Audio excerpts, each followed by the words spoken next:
urgent. Enemy equipment is burning with blue flames. This is the end of Russian aviation. Ukrainian drones are doing the impossible. UAVs are reaching as far as Moscow. Putin is frightened. Shock. Full-scale liberation of occupied territories. Donbas and Crimea are returning home. The armed forces of Ukraine caught the enemy off guard. Air defense wiped out completely. The occupiers are in panic. Russia is falling apart and it seems nothing can save it now. Let's talk about it. Hello, this is Ukraine Today. Maria Farafonova here with the latest updates. -1 Russian Ka-52 attack helicopter.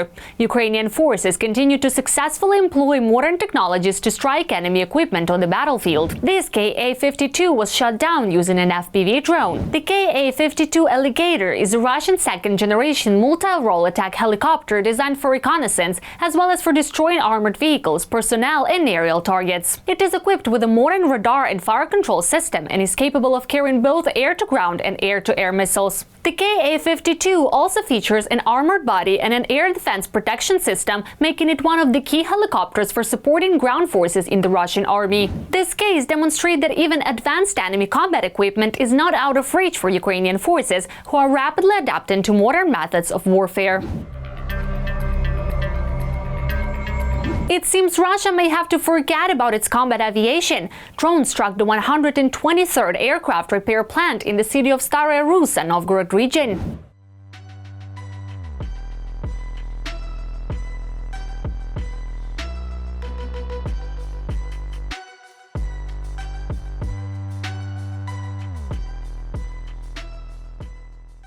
According to Russian media, the enterprise is one of the largest in the region. It specializes in the repair, modernization, and maintenance of military transport aircraft of Russia's aerospace forces. Reportedly, 2 A-50 long-range radar detection aircraft may have been at the facility during the strike. The situation was also tense near Pskov. Satellite images recorded a major fire near the military base of Russia's 76th Air Assault Division. At the same time, explosions rocked the area of an oil refinery in Slavyansk-on-Kuban. It is reported that debris fell on a hotel and a truck, injuring the driver. Overall, according to the Russian Ministry of Defense, their air defense forces allegedly neutralized 206 drones. For several days, Russians have been dealing with drone attacks in the Moscow region, while new explosions were reported in the Leningrad and Smolensk region, as well as in Krasnodar Krai.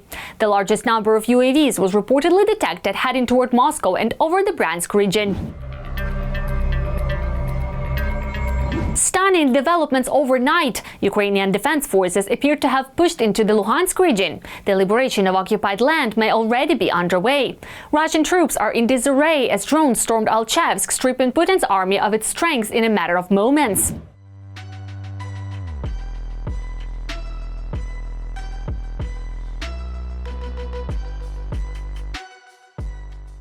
But it seems this key supplier to the Russian military is no stranger to such blows. Back in early December 2025, the same facility was already targeted, and for good reason. Ukraine's general staff previously confirmed that the Alchevsk metallurgical plant was producing artillery shell castings for Russia's Ministry of Defense. Now it looks like that chapter may be closed for good. Meanwhile, Crimea is no longer quiet. Could this be the beginning of a large-scale liberation campaign? Russian air defenses have been shattered beyond recovery.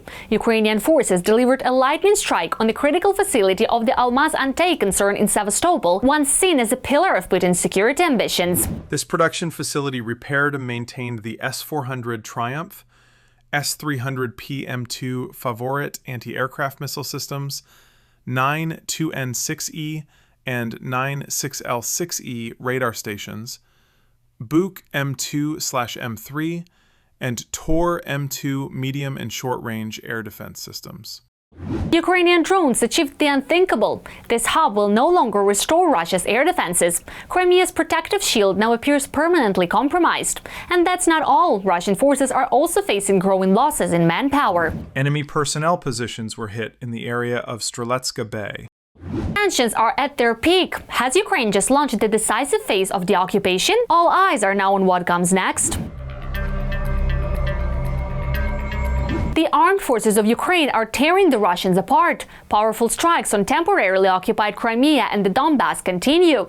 The AFU counteroffensive 2026 is actually just beginning. Here are the details. The commander-in-chief of the Russian army, Gerasimov, has shamelessly lied once again about the advance of Russian troops. The offensive is being carried out in all directions. In 2 weeks of March, units and formations of the Joint Group of Forces have liberated 12 settlements. Look at the world. Tension, turbulence, explosions, while here we have stability. This is what we need to value. At this time, Russian war correspondents are all shouting in unison, "What about the statements from the general staff? They're just fables and fabrications." Yeah, but who listens to them? This week, they reported the liberation of yet another settlement from which our nearest soldier is actually 10 kilometers away.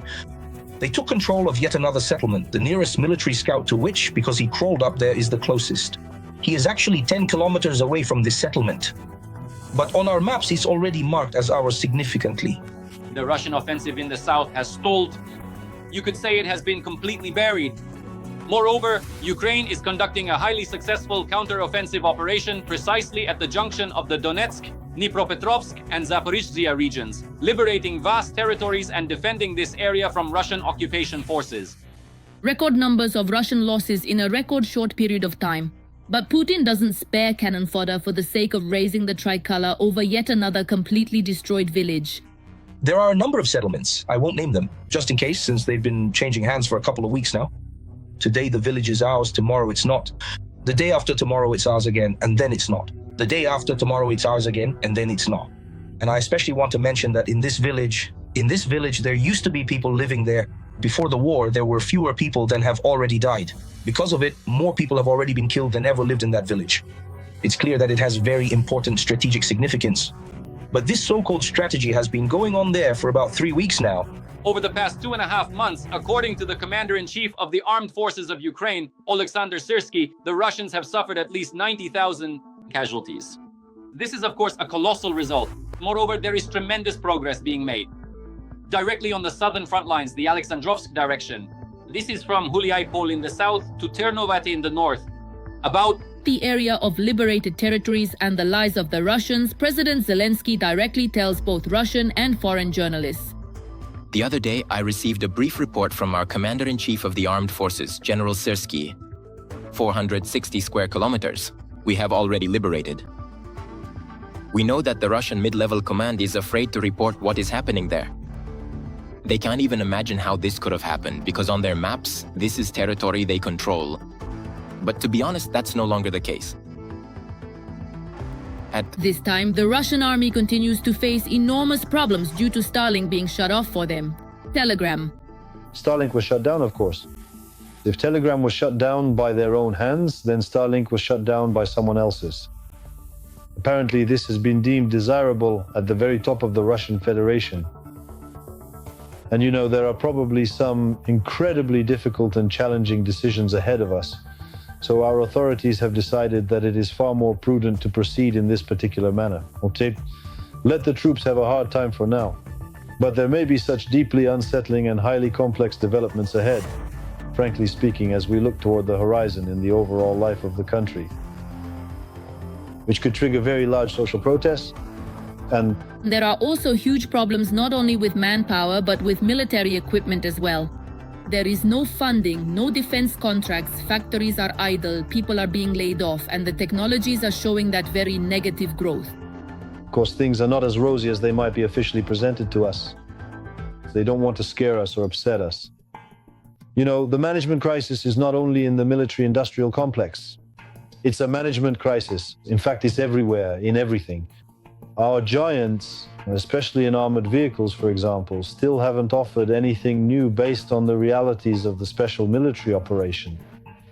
When some of our armored vehicles are frankly outdated, when our self-propelled units are in real need of an upgrade, both in terms of combat capabilities and protection, and in terms of mobility as well.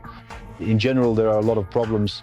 Even Solovyov, the most ardent Putin fanatic, suddenly started shouting that there is no money for the war, and in fact there is no money in the country at all. People will return home from the front. And what awaits them at home?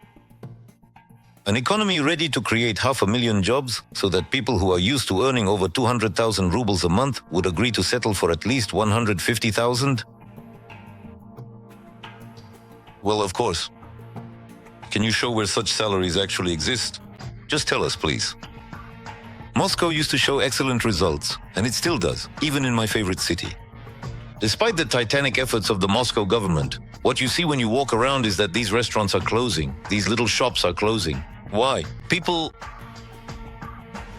are having money problems. There are empty, new-build neighborhoods all over the country. Because who can afford to buy? This is what they fought for, as they say. They wanted war, they wanted to repeat it. Well, now they're facing the consequences by every rule in the book. So even with an endless supply of cannon fodder, it's no longer possible to move the front line. The Russian advance on the Liman axis has slowed dramatically and in some sectors has come to a complete halt. This is reported by the Institute for the Study of War. What is really happening along the line of contact and why the momentum is collapsing? More details in our military update. Nevinomysk Azot is under attack by UAVs. Preliminarily, it is believed that it was because of this chemical plant that the friendly drones visited the Stavropol region of Russia. Trilateral negotiations between Ukraine, the US and Russia have been suspended, said Putin's press secretary Dmitry Peskov. At the same time, he noted that work within the bilateral group between Russia and the US is continuing. Putin does not want peace. Let me explain why I think so. Look, he has dragged a very great ruin, a deep, let's say, pit for his country, for his state. First of all, for 30 years, just like Lukashenko, he has been a dictator with a capital D. The war that Putin started, he originally started in order to extend his rule through 100 presidencies. Why else does Putin not need victory? Can you imagine 1.5 to 2 million Russian soldiers who have now seen these brutal assaults, whose psyches are broken, who know how to handle weapons, who know how to fight professionally and skillfully, returning home to Russia? I think they won't have the money to support and finance such a horde of drunken Ivans. That's why I think this will end very badly for Russia itself. The Ukrainian armed forces have stopped the Russian army in the Lyman direction. The occupiers' advance has slowed down there, and in some areas it has stopped altogether. Owing to the strategic deployment of our advanced autonomous unmanned robotic systems, Madhyar successfully relocated his skilled pilots to the Lyman direction. It is certainly a much better situation now. Thanks to them, and thanks to our infantry, our courageous Titans, we stopped the offensive. They went into active defense, dug in, and improved their forward positions well. 3 positions. And the guys are working quite successfully, doing well. I think that, as I already said in our previous interviews, I believe that May, June, July, this will already be. Now, the point of no return has come for the Russian army. And in May, June, when the counteroffensive begins, I think that the Russian forces have now felt the powerful and unyielding fist of our resistance. The Russian Federation is probing the defense of Pokrovsk and Mirnorad with assault groups of up to 10 people on motorcycles and other vehicles. In general, they managed to slip through with 5 to 10 people. And our units went in, cleared them out, and eliminated those 5 to 10 people. There is no effectiveness in their actions. That's what is burning them. Z-bloggers are shouting that they went in somewhere where Svatov is somewhere else. They went in somewhere else and somewhere else again. Well, just because they went in as a group of 3 or 4, waved their flag, and in the evening they were destroyed and buried together with their flag. In the report for March 18th, Ukrainian military note that Russian forces are trying to fully capture Pokrovsk and Mirnorad. However, units of the Ukrainian Defense Forces are holding positions on the northern outskirts of these settlements. We see reserves being transferred from the Pokrovsk direction to the Lyman direction, from the Lyman direction to the Zaporizhia direction. This indicates that the Russians lack mobilization and are seriously short on reserves. And there is no longer sufficient mobilization resource to launch full-scale assaults. That's why the situation in Pokrovsk has now stabilized. We are holding an active defense. Our guys, the Titans, are working professionally and competently. So right now, we have transferred strong fertilizer to Zaporizhia direction. They are trying to launch a counteroffensive in Zaporizhia. 70% of Russian drones over Kyiv are now being shot down with interceptor drones. This has become one of the key achievements of the new defense industry and is significantly cheaper than traditional air defense systems.